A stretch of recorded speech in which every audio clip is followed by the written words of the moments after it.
Meurtre au Grand Sasso par Éric Simon. Chapitre 18. Christina pensa à Kiyoshi. Lui pouvait lui fournir des informations, et le connaissant, il se ferait un plaisir de l'aider dans sa recherche. Elle voulait savoir s'il pouvait exister des liens entre les activités d'assainissement qui avaient lieu près de la centrale accidentée de Fukushima et Gazprom Fluids. Voir s'il ne se serait pas passé des événements bizarres non loin du site. Christina et Kiyoshi étaient restés amis depuis qu'ils s'étaient rencontrés au cours d'une grande réunion scientifique sur les neutrinos qui s'était déroulée au Japon 2 ans plus tôt. Kiyoshi avait son âge et lui aussi avait réussi à intégrer une équipe de recherche après sa thèse. Kiyoshi Kitano travaillait toujours dans les neutrinos sur une expérience qui s'appelait T2K. Elle consistait à envoyer un faisceau de neutrinos produit au centre nucléaire de Tokai, où il travaillait, vers le grand détecteur de neutrinos de Super Kamiokande, qui se trouvait à plusieurs centaines de kilomètres de là, pour étudier comment les neutrinos oscillent d'une saveur à l'autre au cours de leur trajet. C'était le même type d'expérience auquel Christina avait participé au cours de son postdoc franco-italien avant de rejoindre Xenomil. Ils s'étaient liés d'une belle amitié lors d'une soirée mémorable où ils avaient rejoué des scènes mythiques du film Lost in Translation, où Christina s'était prise pour Scarlett Johansson le temps d'une nuit. Il se souviendrait longtemps de ce karaoké endiablé qui s'était fini très tard, ou plutôt très tôt. Christina lui envoya un long mail lui expliquant les grandes lignes de ce qui s'était passé et quels soupçons elle avait désormais. On pouvait penser que les hommes de main qui avaient assassiné Matthew avaient aussi été envoyés à Fukushima pour exécuter une sale besogne, qui aurait pu bénéficier directement ou moins directement, par exemple à Gazprom Fluids, ou qui sait à Gruberantorp. Ça ne pourrait évidemment pas être un hasard si on arrivait à mettre en évidence un tel lien. Kiyoshi Kitano répondit quelques minutes seulement après avoir lu le message de Christina le lendemain. Avec le décalage horaire, il fallait s'y prendre le matin en Italie pour espérer avoir une réponse dans la même journée, quoique certains jeunes chercheurs japonais travaillaient jusque très tard le soir. From Kiyoshi Kitano, k.kitano@kek.jp, to christina.voldoni@infn.it. Date 2 avril 2015. Sujet reply I need your help. Hello Christina. Tu m'as fait peur quand j'ai vu le titre de ton email. J'ai entendu parler de ce qui est arrivé. C'est terrible. Je suis vraiment désolé pour vous. Ce que tu me dis est assez incroyable. J'arrive pas à croire que vous avez trouvé du césium-134. Ça veut dire que si vous regardez la radioactivité bêta, vous devriez voir aussi des traces de strontium. Tu le sais certainement, il y a de nombreux chantiers qui sont en cours sur le site de Daiichi. L'exploitant de la centrale, TEPCO, fait appel à de nombreuses entreprises et autres institutions pour gérer dans le même temps la contamination du site, surtout pour ne pas rejeter d'eau contaminée dans l'océan, et aussi la récupération des cœurs fondus des 3 réacteurs accidentés. Bref, il y a de nombreuses pistes possibles, et ça me fait plaisir de chercher ton aiguille dans cette grosse botte de foin radioactive. Je pars tout de suite à la recherche de ce que tu m'as dit, je te tiendrai au courant très vite. On se fera un petit Skype. À bientôt, Kiyoshi. Il s'était passé à peine 8 jours quand Christina reçut une invitation à se connecter à Skype de la part de son cher Kiyoshi. Comment tu vas, Christina? Ça va bien. Côté boulot, c'est moyen, mais bon, on fait ce qu'on peut. Hein. Bon alors, et tes neutrinos, ils vont toujours aussi vite? Toujours, répondit Kiyoshi avec un large sourire. Mais tu t'es laissé pousser les cheveux? Ah ouais, j'aime bien comme ça. Bon alors, tu as pu trouver des informations intéressantes? Je crois bien, tu vas voir. Est-ce que tu as déjà entendu parler du projet Ice Wall? Ice Wall? Non, c'est quoi? Un truc assez dingue. Tu sais que l'un des plus gros problèmes qu'a TEPCO à Fukushima Daiichi, c'est la fuite d'eau radioactive vers le Pacifique. Chaque jour, il y a 500 tonnes d'eau souterraine venant des collines voisines, de l'eau de pluie, qui s'écoule à travers la centrale, et alors elle devient contaminée, surtout en césium-137, mais aussi en strontium-90 et en tritium. Et cette eau, si on ne la pompe pas en aval de la centrale, elle s'écoule directement dans l'océan. Alors pour éviter ça, ce que fait aujourd'hui TEPCO, c'est qu'il pompe l'eau entre la centrale et l'océan, et ils la stockent dans d'immenses cuves qu'ils ont dû installer à la va-vite à proximité. Il y en a déjà plus de 1000 qui contiennent chacune 1000 mètres cubes. Dingue! Ça veut dire qu'ils remplissent une cuve tous les 2 jours. Tu comprends facilement que ça va vite devenir ingérable. Donc les gars ont imaginé une solution pour éviter que l'eau souterraine n'atteigne la centrale, tu vois, pour la dévier avant qu'elle se contamine. Le ice wall, un mur de glace, c'est ça? Ouais, le concept n'est en fait pas nouveau, hein. Il s'agit de geler le sol sur une certaine profondeur tout autour des 4 réacteurs de la centrale. Une fois le sol durci, l'eau ne peut plus s'écouler à travers, elle est canalisée puis peut ensuite être complètement détournée sans produire ces milliers de tonnes d'eau contaminée difficilement gérables. Ok, mais comment ils font ça? Et c'est là que ça devient intéressant. Avant d'en arriver là, il faut que je te précise que c'est un truc énorme, hein. Le concept a peut-être déjà été utilisé ailleurs, mais jamais à une telle échelle. Ce mur de sol gelé fait 30 mètres de profondeur pour une longueur totale de 1500 mètres. T'imagines ça? Ah non, j'imagine même pas, non. Alors comment on fait pour geler un volume aussi énorme de sous-sol? Demanda Christina en ajustant son casque. T'as pas une idée? Avec de l'azote liquide? Ouais non, et pourquoi pas avec de l'hélium liquide, tant que t'y es. Non. Il en faudrait des quantités gigantesques, t'imagines? Et puis on n'a pas besoin de descendre aussi bas en température. Non. Le système, c'est une sorte de congélateur géant, tout simplement. On enfile dans le sol des tubes dans lesquels on fait circuler un liquide réfrigérant à une température d'environ moins 30. Ça prend environ 2 à 3 mois pour créer un bon bloc solide autour de chaque tube. Les zones gelées voisines se retrouvent en contact et forment un seul volume continu tout autour de la centrale. Waouh, génial! Et c'est déjà mis en place ce truc? Non, ça a été testé à petite échelle, mais c'est en cours d'installation et la mise en froid devrait être faite à la fin de l'année. Mais bon, on en vient à notre affaire. Ah alors oui, quel est le rapport avec ce que je t'ai demandé? Dis-moi tout.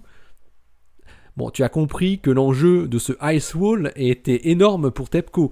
Il y a des milliards de yens en jeu, hein, des millions de dollars ou d'euros si tu préfères. Ils ont fait appel à des sociétés extérieures pour construire ce projet. Bon voilà, il s'est passé quelque chose de très anormal. Le marché avait été remporté en 2014 par une boîte américaine plus ou moins en lien avec l'agence gouvernementale à l'énergie américaine, le DOE, qui participe étroitement avec les autorités japonaises sur le problème Fukushima Daiichi. La boîte en question s'appelle Cryolab Corp. Apparemment, tout était bien parti, jusqu'au jour où tout s'est arrêté.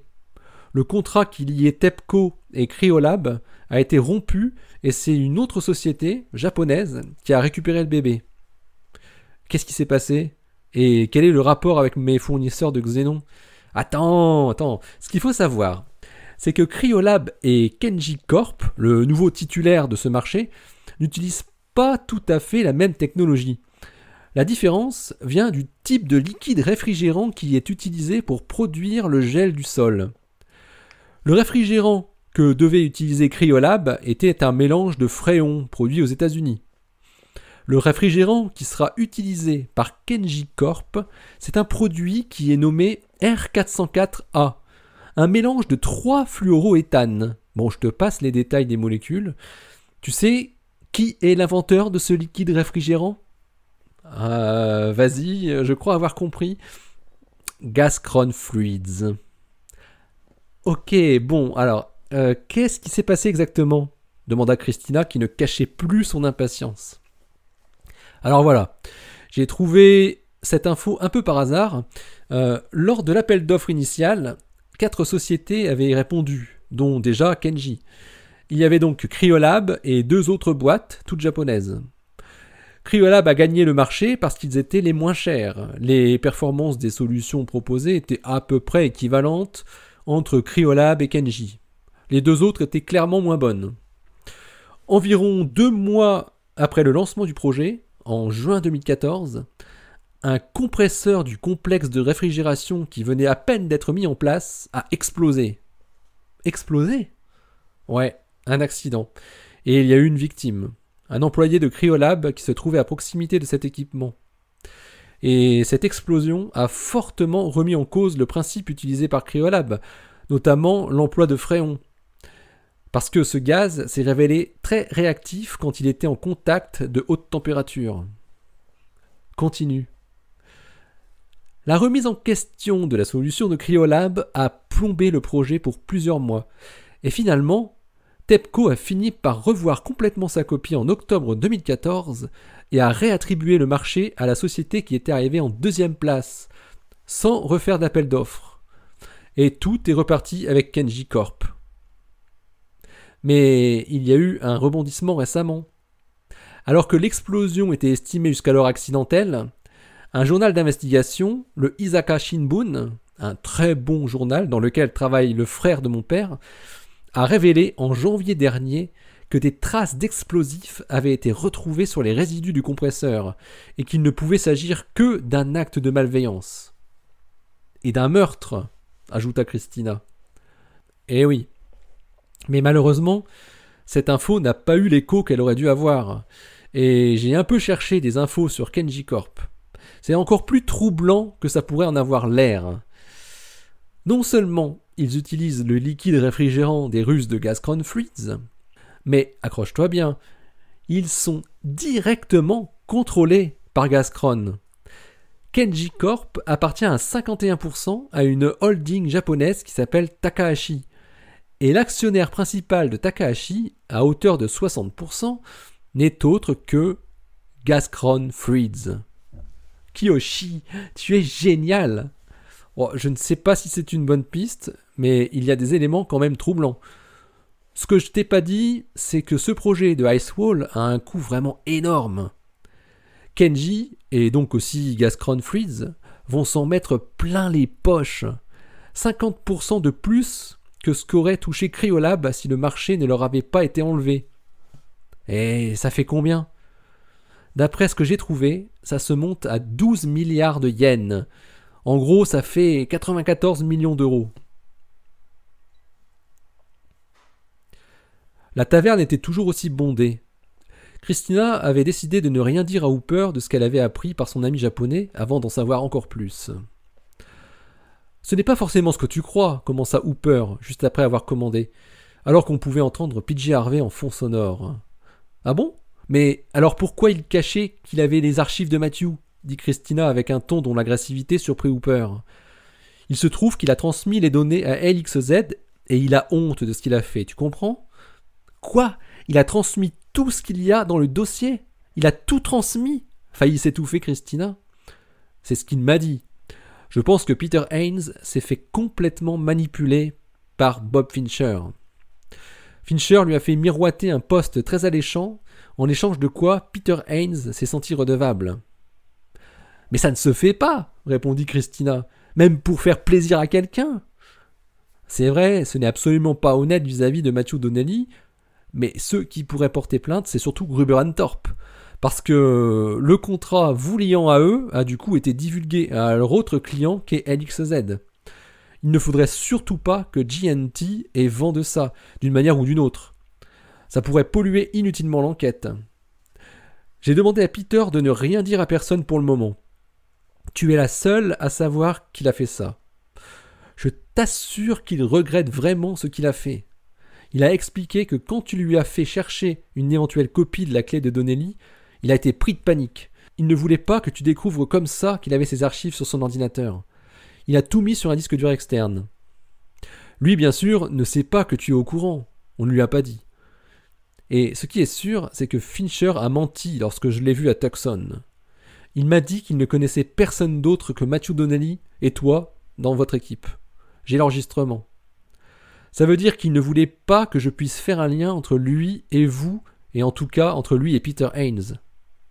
Ah oui, et bien sûr, lui est au courant du transfert de données, répondit Christina. Évidemment, mais il ne va pas le crier sur les toits. Ce n'est pas dans son intérêt d'aller raconter à Gruber & Thorpe qu'il connaît tous les détails de vos arrangements commerciaux, si ?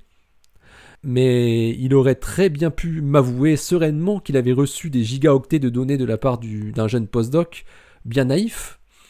Or, il ne l'a pas fait. Effectivement, soupira Christina. Ce qui est sûr maintenant, en tout cas, c'est qu'il peut exploiter pour son profit ce qu'il a dû voir dans le contrat. Mais c'est vrai qu'il devrait jouer finement pour ne pas laisser penser qu'il aurait eu accès à des données confidentielles. En fait, ce ne sont pas trop les histoires de Xénon qui m'inquiètent, mais plutôt ce qui concerne le purificateur. C'est-à-dire, interrogea Hooper qui avait commencé à penser à un autre point. Il y a tout ou presque dans ces données qu'a copié cet enfoiré de Peter. LXZ peut refaire à l'identique notre machine, ils ont tous les plans. Et d'ailleurs, Christina réfléchissait tout en discutant. Et d'ailleurs, avec tous les plans de conception, il peut être assez facile de savoir où se trouvent les éléments clés sans lesquels le purificateur ne fonctionne pas de façon optimale. Et, eh bien, connaissant la machine, il est facile de s'y attaquer efficacement. Je pense au hacker qui a bidouillé les fichiers de fabrication chez Tileman GmbH. Le hacker aurait pu être en service commandé par Fincher, murmura Hooper. Ben oui, tu as raison. Il fallait que les modifications apportées juste avant la fabrication soient ajustées pour être très pénalisantes pour la machine, mais sans qu'elle ne se voie facilement au démarrage à la livraison. En gros, il fallait connaître parfaitement la machine. C'est ça que tu es en train de me dire. Oui, c'est quand même délirant cette cyberattaque. Ils n'ont modifié que certains petits détails de certaines pièces. Mais ces modifications ont des conséquences énormes. Quel hacker aurait de telles connaissances ? Ok, ça se tient. Donc, Fincher récupère les données de Donnelly en manipulant Peter Haynes. Il découvre en même temps les conditions commerciales très particulières de votre fourniture de Xénon et les plans détaillés de la machine. Il comprend qu'il peut récupérer de grosses quantités de Xénon, probablement à un prix inférieur à celui qu'il avait obtenu de Gruber & Thorpe. Pour cela, il suffit juste que votre purificateur ne fonctionne pas correctement à la fin de l'année, et ça, il le sait en lisant le contrat. À partir des plans, il analyse ce qu'il faudrait introduire comme défaut dans la machine pour vous mettre en mauvaise posture.